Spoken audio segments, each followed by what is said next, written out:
Millionaire kicks out. His wife and twins. After birth, 5 years later, he begs for mercy.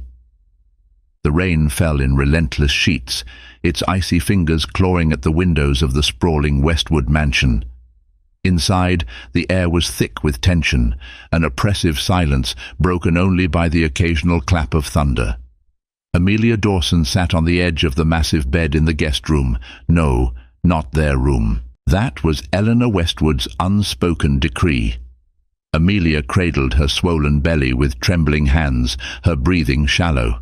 She had grown accustomed to the hollow echoes of loneliness in this house, but tonight the void felt sharper, cutting into her like glass. She was 9 months pregnant, and the twins inside her stirred restlessly, as if they too could sense the turmoil surrounding them. Amelia had once been the kind of woman who lit up any room she entered. Her soft brown eyes carried warmth, and her laughter had a melody that drew people close. But now, as she stared at her reflection in the gilded mirror, she saw someone unrecognizable. Her cheeks were hollow, her skin pale, and her once bright eyes were clouded with fatigue. The life of Amelia Dawson, the waitress with big dreams, seemed like a distant memory. She placed a hand on her belly, whispering softly, "It's okay, my loves. We'll get through this." Her voice cracked, betraying her fear. In truth, she didn't know how she would survive. Richard's cold indifference was a dagger she hadn't prepared for. When she first met Richard Westwood, she had been enchanted by him. He was everything her world wasn't: wealthy, powerful, and utterly captivating. She remembered the way his dark blue eyes seemed to see straight into her soul, the way his touch made her feel like she belonged in a world she had never dared to dream of. Their love story had been swift and intoxicating, like a storm sweeping through her life. Richard's charm was magnetic, and for a brief moment she believed in the fairy tale. But the fairy tale came with a price. The glitzy events, the designer clothes, and the lavish lifestyle were all distractions from the cracks that began to form. Richard was kind at first, but his kindness had limits drawn by his overbearing mother, Eleanor. It was Eleanor who made it clear that Amelia would never be good enough, that she was an intruder in their world. Amelia's eyes flicked to the room around her, its cold opulence a stark contrast to the warmth she had grown up with. The crystal chandelier above cast a pale, sterile light over the antique furniture and Persian rugs. There were no signs of life here, no photographs, no personal touches. It was a museum, not a home. She shivered, pulling the blanket tighter around her. Outside, the rain lashed against the glass, and somewhere in the distance she could hear Eleanor's voice. The woman was like a phantom, always lurking, always watching. "You've been nothing but trouble since the day you stepped into his life," Eleanor had once said, her voice dripping with disdain. "You should be grateful Richard even married you." Those words haunted Amelia. She wondered if Eleanor had whispered the same poison into Richard's ear. It had been weeks since he had truly looked at her, let alone spoken to her with any warmth. He spent more time at his office, or so he claimed, and when he was home, he was a ghost in the house. A sharp pain jolted her out of her thoughts, and she gasped, clutching her stomach. The twins were active tonight, their tiny kicks and movements a reminder of the life growing within her. But instead of feeling joy, Amelia felt a pang of sorrow. Would Richard even care when they were born, or would he see them as another burden, just as he now saw her? Amelia let out a shaky breath, her tears mixing with the rain that blurred the window pane. She couldn't cry, not now. She had to be strong for her babies, but the weight of everything threatened to crush her. She reached for her phone, her fingers trembling as she scrolled through the few contacts she had. Her mother had passed away years ago, and her friends from her old life had drifted away. The isolation was suffocating. Her finger hovered over Daniel's name. He was her last connection to the person she used to be, a friend who had always believed in her. But what could she say? That she was trapped in a gilded cage, with no way out? The door creaked open, and Amelia flinched. Richard stood there, his tailored suit immaculate despite the late hour. His expression was unreadable. his eyes colder than the rain outside. "We need to talk," he said, his voice flat. Amelia's heart sank. She had been bracing for this moment, but hearing those words still sent a chill down her spine. "Richard," she began, her voice barely above a whisper, "if this is about the babies—" "This isn't working, Amelia," he interrupted, his tone devoid of emotion. "You and I— This was a mistake." The words hit her like a slap, and for a moment she couldn't breathe. "A mistake," she echoed, her voice breaking. "Our marriage, our family, it's all a mistake to you?" Richard's jaw tightened, but he didn't respond. He turned away, his silhouette framed by the doorway. "You'll leave after the babies are born. I'll make sure you're compensated." Amelia stared at him, her tears finally spilling over. "You think money can fix this? You think you can just throw me and your children away like we're nothing?" Richard didn't look back. "This conversation is over." And with that, he walked out, leaving Amelia alone in the storm. Amelia sank to the floor, her hands clutching her belly. The rain outside mirrored the storm inside her heart. She wasn't just fighting for herself anymore, she was fighting for her twins, for the life she had promised them. As thunder rolled in the distance, Amelia made a silent vow. This wasn't the end of her story. Not yet. Amelia barely slept that night. The storm outside had raged on, but it was the tempest in her heart that truly kept her awake. She sat on the edge of the bed, her hands resting on her swollen belly as if to shield her unborn children from the cruelty of the world they were about to enter. The faint light of dawn seeped through the heavy curtains, painting the room in muted greys.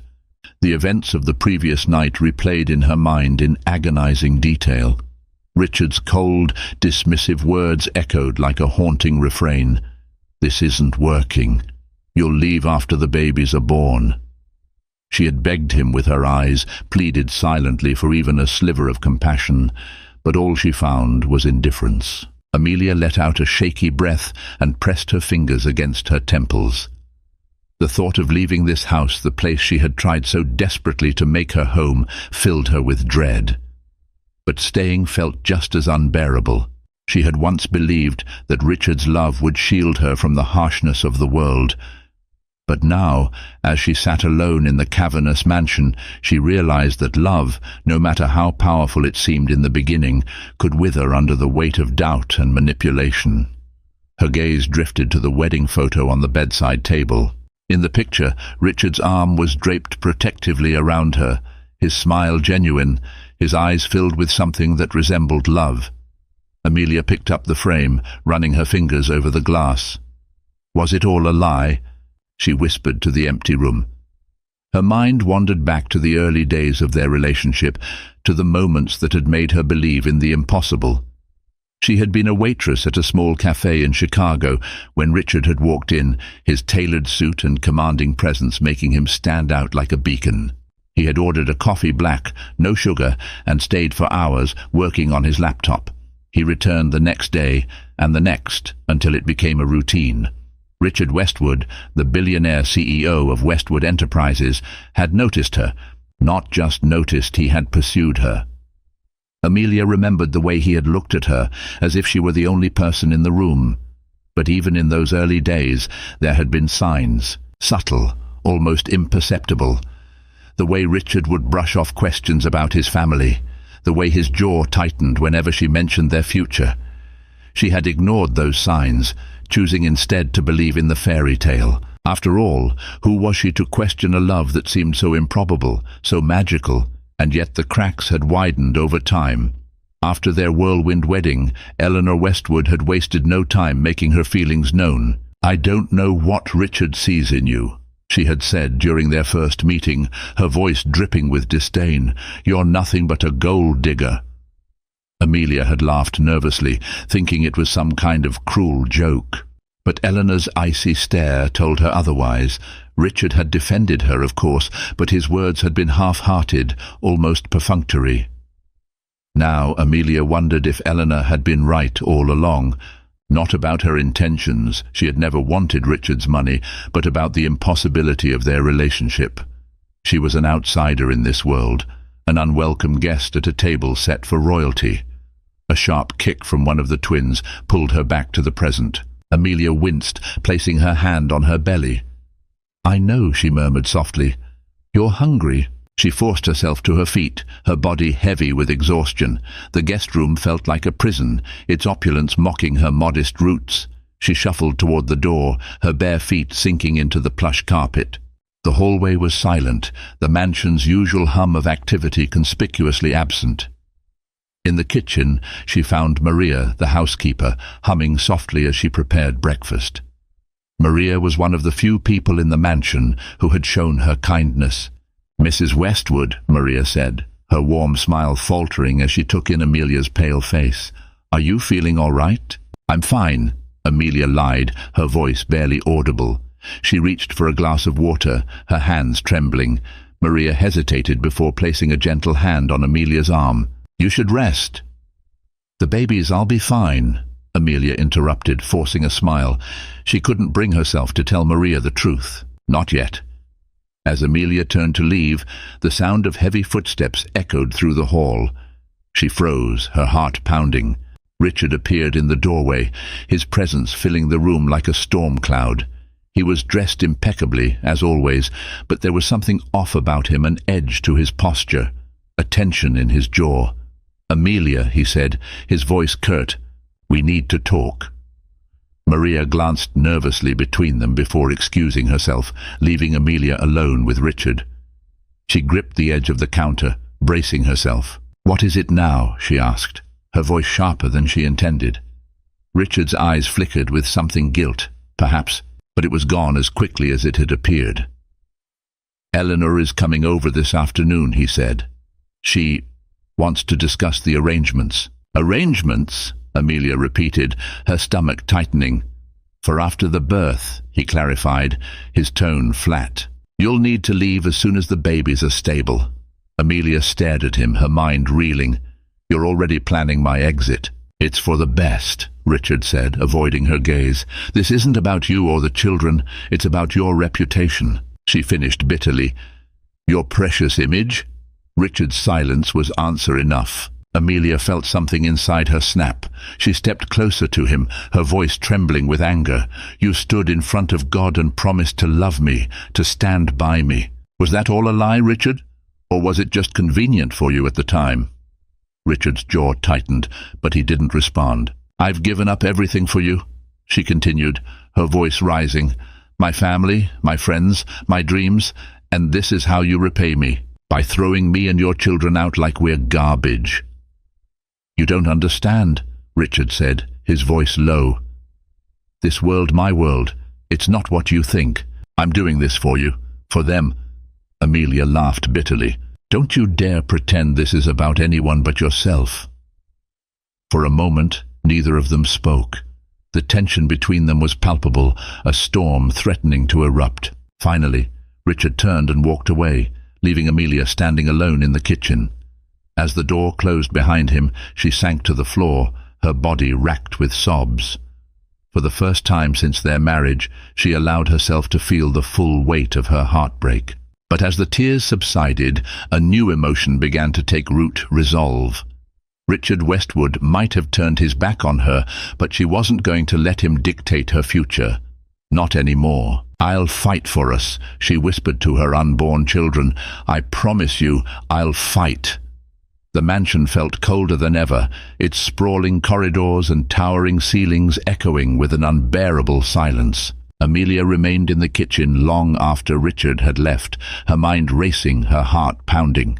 She traced the rim of her now empty glass with trembling fingers, replaying his words over and over. "This isn't working. You'll need to leave." The man she had once believed would move mountains for her had cast her aside as if she were disposable. Maria returned to the kitchen after some time, her footsteps tentative as she carried a tray of freshly baked croissants. She hesitated when she saw Amelia still sitting there, her face pale and her eyes hollow. "Mrs. Westwood, are you sure you're all right?" Maria asked softly, setting the tray down. Her voice was gentle, but there was no hiding the concern in her tone. Amelia forced a smile, though her lips barely moved. "I'm fine, Maria." Really, Maria didn't seem convinced, but she didn't press further. Instead, she began tidying up the already spotless counters. "Mr. Westwood mentioned that Mrs. Eleanor would be visiting this afternoon," she said cautiously, as if gauging Amelia's reaction. Amelia stiffened, her hands curling into fists beneath the table. Eleanor's arrival was the last thing she needed. The woman had always been a storm of sharp words and icy glares, but now, with Richard turning his back on her, Amelia knew Eleanor would only add salt to the wound. She straightened her spine, determined not to let Eleanor see her falter. "Thank you for letting me know, Maria," she said, her voice steadier now. "I'll be ready." But ready for what? She wondered. A battle she wasn't sure she could win. Amelia retreated to the guest room, her sanctuary in a house that no longer felt like her own. She sat by the window, watching the rain drizzle against the glass. The world outside was grey and blurred, mirroring the storm in her heart. Her mind wandered to her unborn children. She placed her hands on her belly, feeling their soft movements. The twins had become her anchor, her reason to keep going, even when everything around her was falling apart. "I won't let them hurt you," she whispered. "I'll find a way to protect you." The sound of tires crunching on gravel pulled her attention. A sleek black car rolled up the driveway, its glossy surface gleaming even in the dull light. Eleanor Westwood stepped out, her tall, imposing figure wrapped in a tailored grey coat. Her silver hair was pulled back into a severe bun, and her sharp eyes scanned the house as if she were inspecting her kingdom. Amelia's stomach churned. She took a deep breath, steeling herself. "You've faced worse than her," she told herself. But even as she stood, her legs felt like lead. The sound of Eleanor's heels clicking against the marble floor echoed through the mansion. Amelia descended the grand staircase, her hand gripping the railing for support. She forced herself to meet Eleanor's gaze, even as the older woman's eyes raked over her with thinly veiled disdain. "Amelia," Eleanor said, her tone clipped and formal. "You look tired." "Good afternoon, Eleanor," Amelia replied, her voice calm despite the insult. Eleanor didn't bother with pleasantries. She motioned for Amelia to follow her into the sitting room.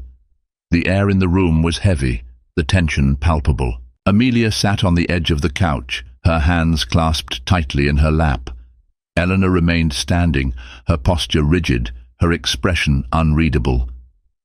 "Let's not waste time," Eleanor began, her voice as cold as the rain outside. "Richard has informed me of the situation.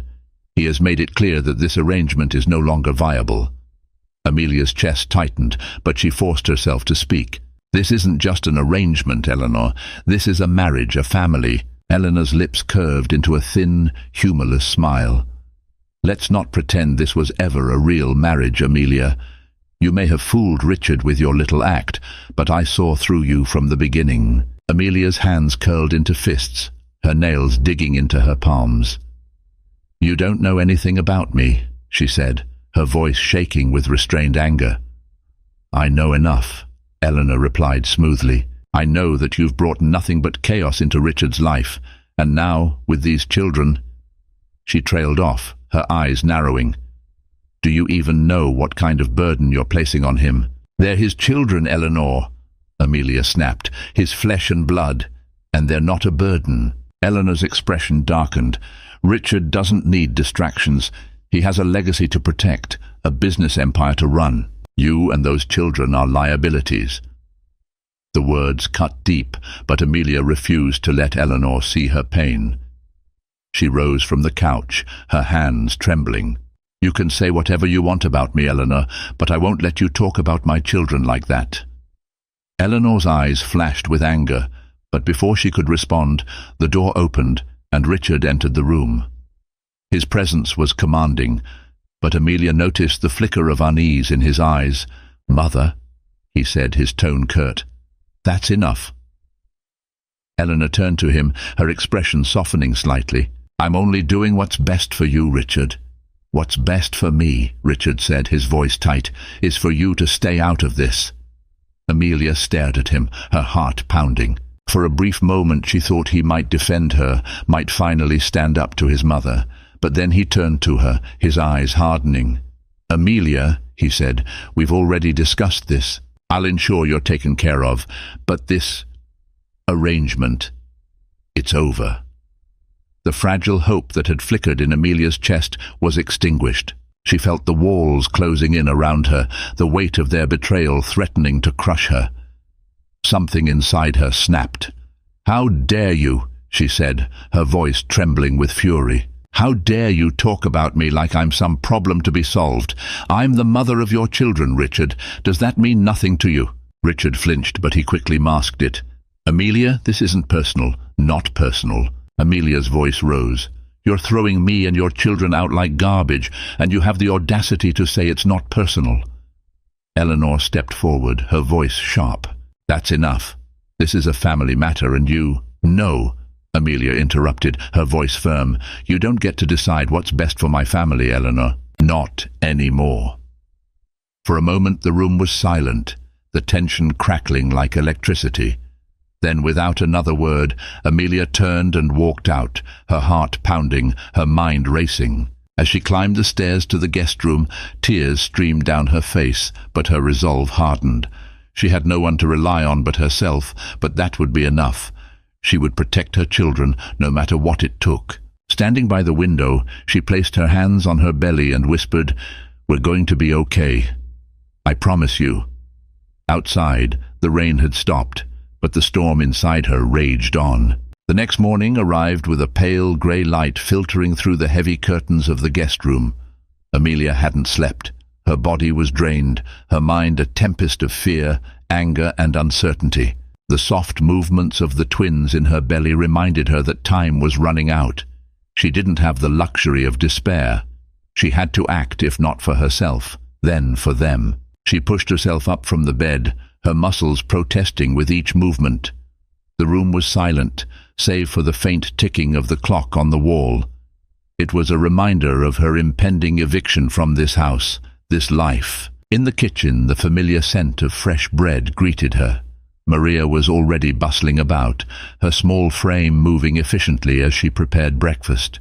The older woman glanced up when Amelia entered, her expression softening with concern. "You look exhausted," Maria said gently, wiping her hands on her apron. "Please sit. Let me get you something." Amelia shook her head. "I'm fine, Maria, really." Maria hesitated but didn't press further. Instead, she placed a plate of toast and scrambled eggs in front of Amelia. "You need to eat," she insisted. "For the babies." Amelia managed a faint smile. "Thank you." She picked at the food, her appetite nearly non-existent. Her thoughts were consumed by Richard's coldness, Eleanor's venom, and the looming uncertainty of where she and the twins would go. Her mind flitted to Daniel, her childhood friend. Could she reach out to him? Would he even recognize the woman she had become? Her musings were interrupted by the sound of footsteps. Richard's assistant, a tall, sharp-featured man named Simon, appeared in the doorway holding an envelope. His expression was unreadable, his tone formal. "This is for you, Mrs. Westwood," he said, extending the envelope toward her. Amelia hesitated before taking it. "What is this?" "Instructions from Mr. Westwood," Simon replied curtly. Without waiting for a response, he turned and left. Amelia stared at the envelope, her heart pounding. She could already guess its contents, but the weight of it in her hands felt like a death sentence. Slowly, she tore it open and unfolded the neatly typed letter. It was exactly as she had feared. The letter outlined the arrangements for her departure: a temporary stay at a small apartment in the city, a modest monthly allowance, and a promise to revisit the terms after the twins were born. The words were clinical, devoid of emotion. There was no mention of her marriage, no acknowledgement of her pain. Her hands trembled as she read the final line. "This is for the best." "Richard," she let out a bitter laugh, the sound sharp and hollow in the quiet kitchen. "For the best? For whom? Certainly not for her, or their children." The letter was a stark confirmation of what she already knew. Richard was done with her. Amelia crumpled the letter in her fist, her anger bubbling to the surface. She refused to cry, not here, not now. Instead, she focused on the faint flutter of movement in her belly, the reminder that she wasn't alone in this fight. She rose from the table, her movements purposeful. "Maria," she said, her voice steady despite the storm inside her, "do you still have that phone I gave you last month? The one I couldn't use because of the faulty charger?" Maria blinked in surprise. "Yes, I kept it in the drawer. Do you need it?" "I do," Amelia replied. "I need to make a call." Maria retrieved the phone and handed it to her. Amelia's fingers moved quickly, dialing the one number she hadn't dared to call in years. Her heart pounded as the line rang, each second feeling like an eternity. Finally, a familiar voice answered. "Hello, Daniel," Amelia said, her voice trembling. "It's me." There was a pause, and then his tone softened. "Amelia, is everything all right?" "No," she admitted, her voice breaking. "Nothing is all right." Daniel listened as Amelia recounted the events of the past few months, the whirlwind romance, the marriage, the growing distance, and now the impending betrayal. He didn't interrupt, letting her pour out her heart. When she finally finished, there was a long silence on the other end of the line. "You don't deserve this," Daniel said finally, his voice filled with quiet anger. "None of it." Amelia wiped at her eyes, grateful for his support. "I don't know what to do, Daniel. I have nowhere to go." "You'll come to me," he said without hesitation. "I'll help you." Amelia hesitated. "I don't want to be a burden." "You're not a burden," he said firmly. "You're family, Amelia, and family takes care of each other." For the first time in weeks, Amelia felt a glimmer of hope. She didn't know what the future held, but she knew she wouldn't face it alone. As the call ended, Amelia felt a newfound resolve. She would leave this house, but not as a broken woman. She would leave on her terms, with her head held high. The sound of Eleanor's sharp voice carried through the hallway, pulling Amelia from her thoughts. The older woman entered the kitchen, her eyes narrowing when she saw Amelia holding the crumpled letter. "I see you've read Richard's instructions," Eleanor said, her tone cold. Amelia met her gaze, her voice steady. "Yes, I have." "And?" Eleanor prompted, her lips curling into a smug smile. "Surely you understand this is the best solution for everyone involved." Amelia stepped closer, her eyes blazing. "The best solution? For whom?" "You may think you've won, Eleanor, but I'm not going to disappear quietly." Eleanor's smile faltered. "You're in no position to make threats." "This isn't a threat," Amelia said. "It's a promise. You and Richard may think you can control everything, but you're wrong. I'll fight for my children, and I'll fight for myself."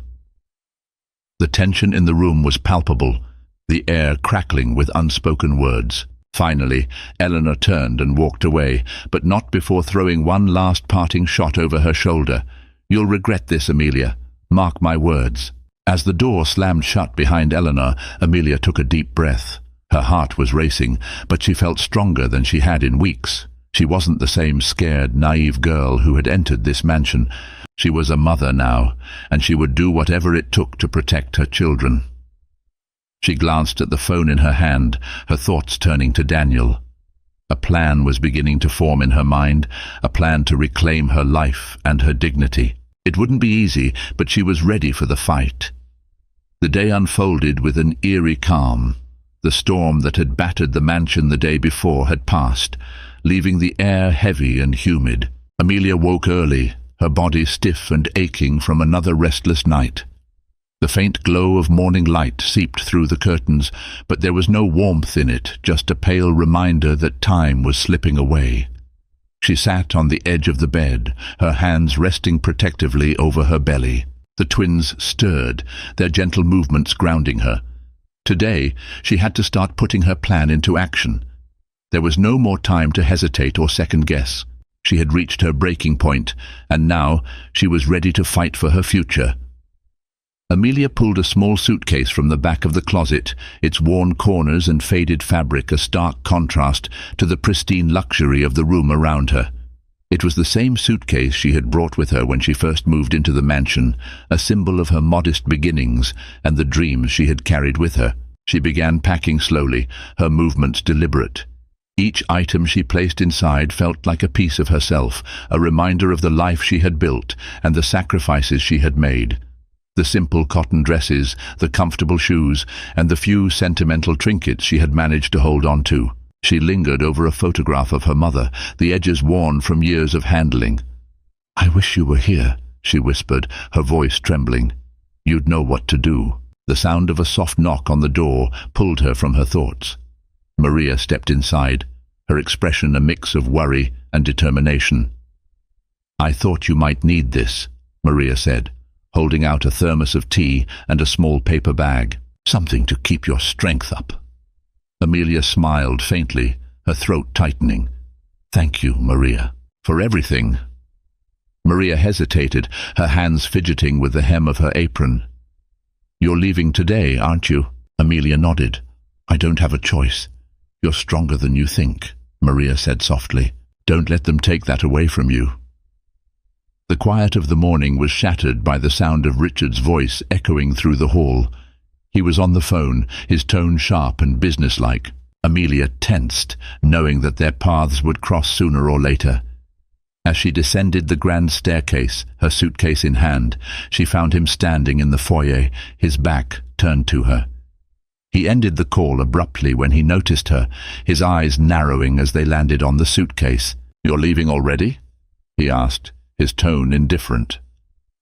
Amelia straightened her shoulders, meeting his gaze with unwavering determination. "Yes, I see no reason to stay any longer." Richard's jaw tightened. "I told you I'd make sure you were taken care of." "Taken care of," Amelia repeated, her voice rising. "You think throwing me into some apartment with a monthly allowance is taking care of me? You think that's what I need?" Richard's eyes flickered with something guilt. Perhaps, but it was gone as quickly as it had appeared. "This is what's best for everyone, Amelia." "For everyone?" She laughed bitterly. "Don't pretend this is about anyone but yourself. You're doing what's convenient for you, not what's best for me or our children." Richard's expression hardened. "You don't understand." "No, you don't understand," Amelia interrupted, her voice trembling with anger. "I gave up everything for you, Richard.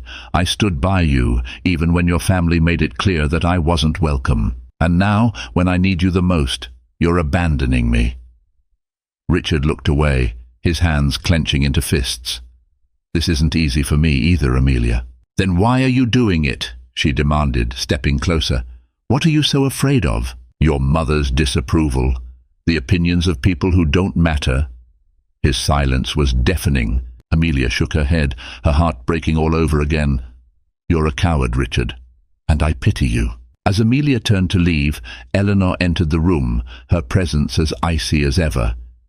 She looked at the suitcase in Amelia's hand and smirked. "So you're finally leaving," Eleanor said, her tone laced with satisfaction. "Good. You've overstayed your welcome." Amelia paused, her grip tightening on the handle of the suitcase. She met Eleanor's gaze, her voice calm but firm. "You may think you've won, Eleanor, but you haven't. I'm leaving because I choose to, not because you forced me out.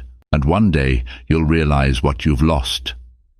Eleanor's smile faltered, but she said nothing.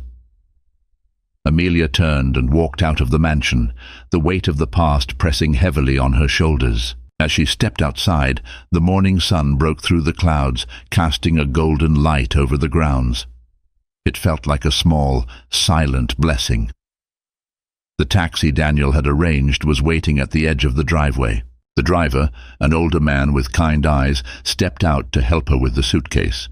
"Are you ready, Mom?" he asked. Amelia glanced back at the mansion one last time. It loomed behind her, cold and unwelcoming. She took a deep breath and nodded. "Yes, I'm ready." As the car pulled away, Amelia allowed herself to exhale. The weight that had been crushing her for so long began to lift, replaced by a flicker of hope. She didn't know what the future held, but she knew she wouldn't face it alone. The twins shifted in her belly, their movements a comforting reminder of the life she was fighting for. She placed a hand over them, her heart swelling with determination. "We're going to be okay," she whispered. "I promise you." The road stretched out ahead of her, winding and uncertain. But for the first time in months, Amelia felt like she was moving toward something, toward freedom, toward strength, toward a life she could call her own. The taxi's hum was a soft undercurrent to the thoughts racing through Amelia's mind. She sat in the back seat, staring out at the unfamiliar streets of the city. The sprawling mansion and its cold walls were behind her now, but the weight of her departure lingered in her chest like a stone. The driver, a kind older man named Gerald, glanced at her through the rearview mirror. "You all right back there, ma'am?" he asked, his voice gruff but tinged with concern. Amelia blinked, pulling herself out of her thoughts. "Yes," she said, her voice quiet. "I'm fine." But she wasn't fine, not yet. Her fingers absent-mindedly rested on her belly, where the twins stirred. The soft movements were both a comfort and a reminder of her responsibilities. She couldn't afford to falter now. The taxi pulled up in front of a modest apartment building, its brick facade worn but sturdy. The neighborhood was a far cry from the opulence she had left behind, but it felt more real, more grounded. Gerald helped her unload the suitcase, his hand steady as he placed it on the sidewalk. "Do you need help getting inside?" he asked. Amelia shook her head, offering him a small smile. "Thank you, but I'll manage."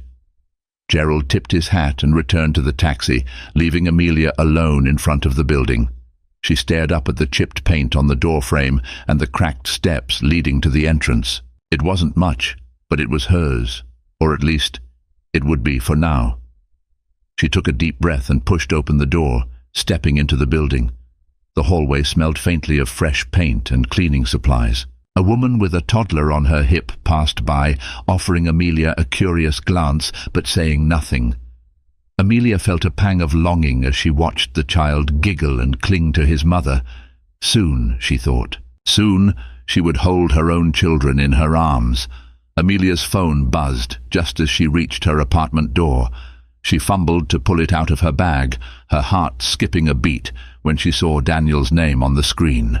"Daniel," she said, her voice soft. "Are you there?" he asked.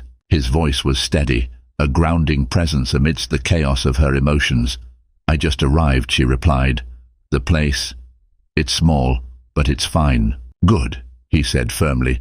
"It's a start, Amelia, and you don't have to do this alone. I'll be there tomorrow morning."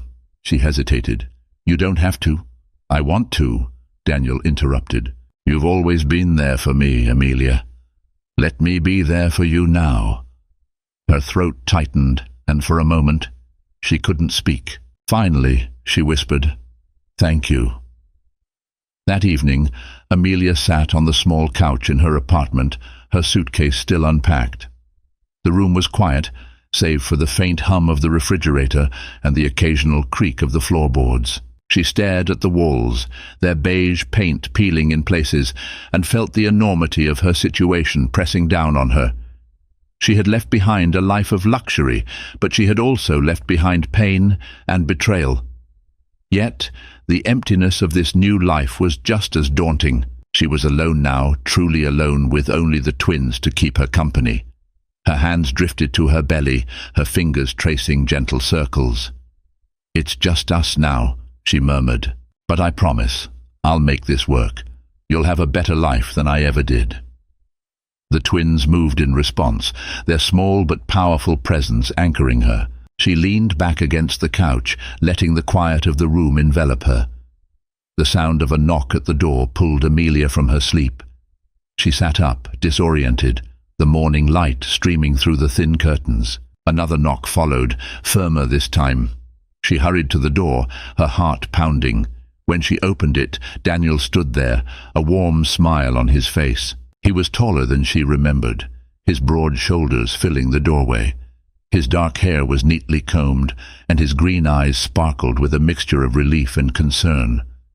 "Amelia," he said, his voice soft, "it's good to see you." She stepped back to let him in, her eyes welling with tears. "It's been too long." Daniel set a small bag down by the door and pulled her into a gentle hug. His embrace was steady, grounding her in a way she hadn't felt in months. When he pulled back, he studied her face, his expression serious. "You've been through hell," he said simply, "but you're here, and that's what matters." Amelia nodded, unable to find the words to respond. She led him into the small living room, where he sat down on the couch and gestured for her to join him.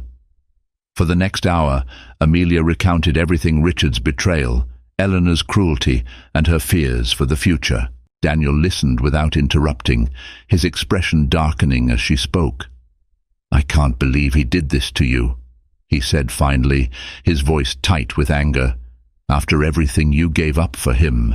Amelia shook her head. "It doesn't matter anymore. What matters is what I do next." Daniel leaned forward, his elbows resting on his knees.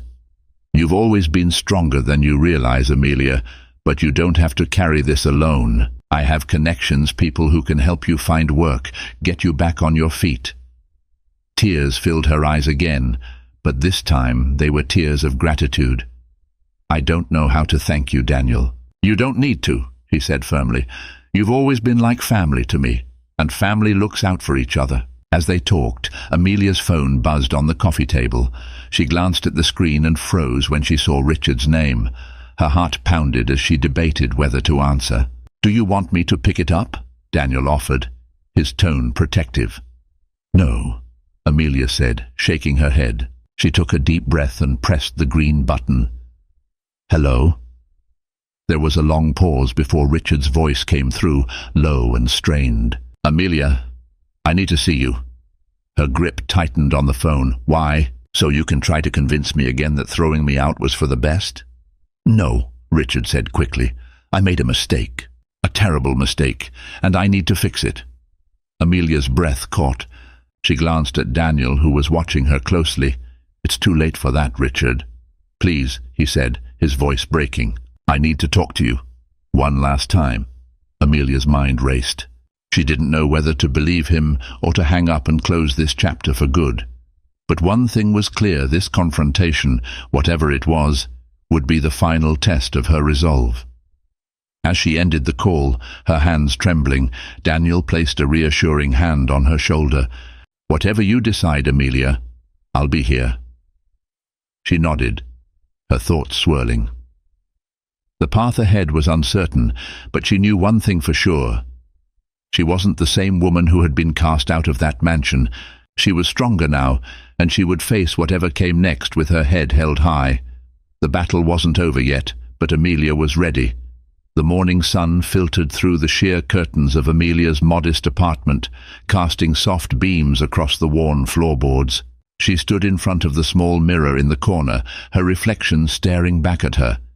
There was a heaviness in her chest, an ache that hadn't faded since Richard's call. His words had been raw, almost desperate, but Amelia wasn't sure if they carried sincerity or another layer of manipulation.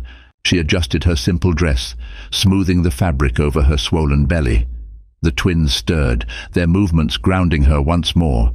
Today she would face Richard not as the naive woman who had fallen for his charm, but as a mother who had fought to reclaim her dignity. Daniel stood by the door, his presence a quiet reassurance. "Are you sure about this?" he asked, his tone careful. Amelia nodded, her jaw set. "I need closure. For me and for the babies.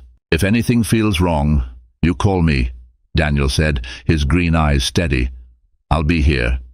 Amelia gave him a small, grateful smile.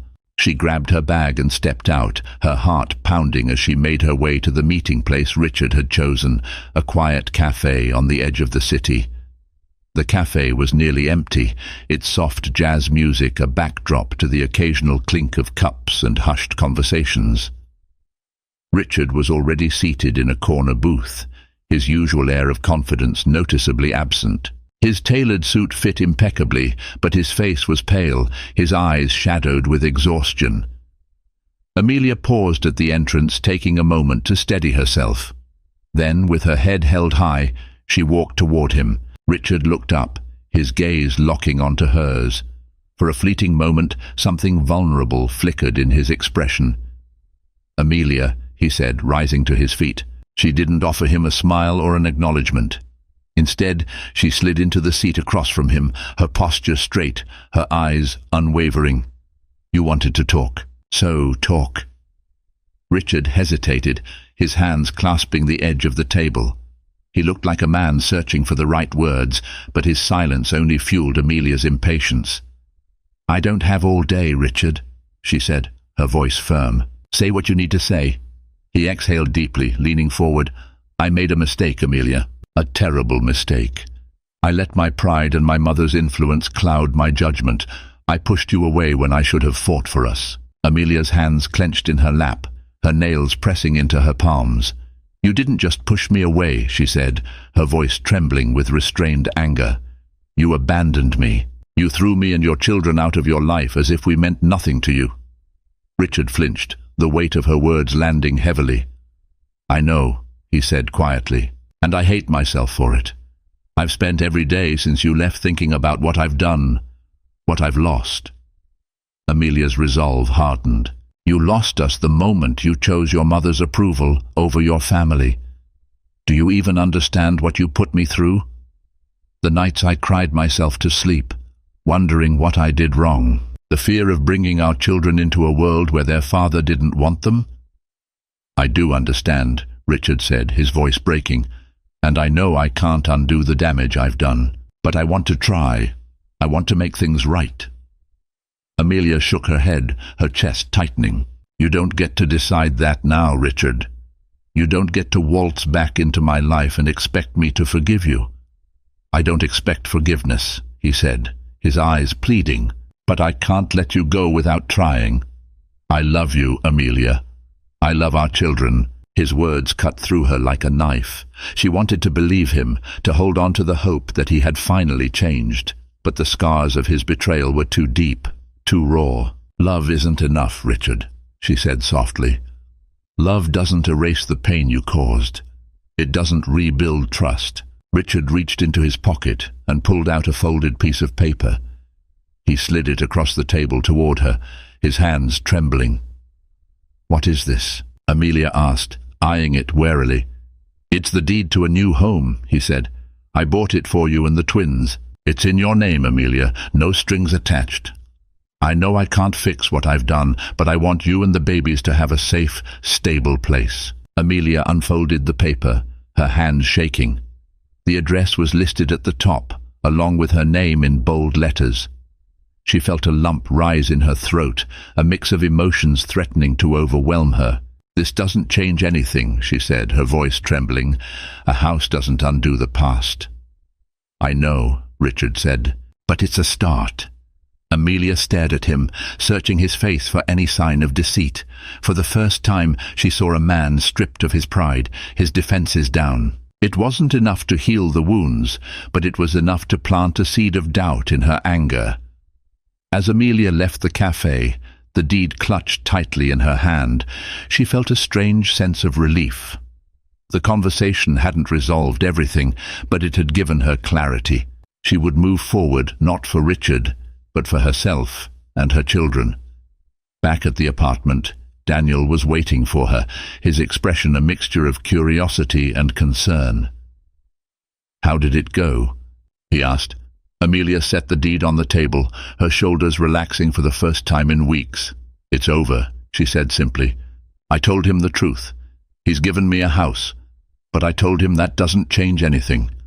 Daniel nodded, his gaze steady. "So what now?" "Now," Amelia said, her voice firm, "I focus on the twins.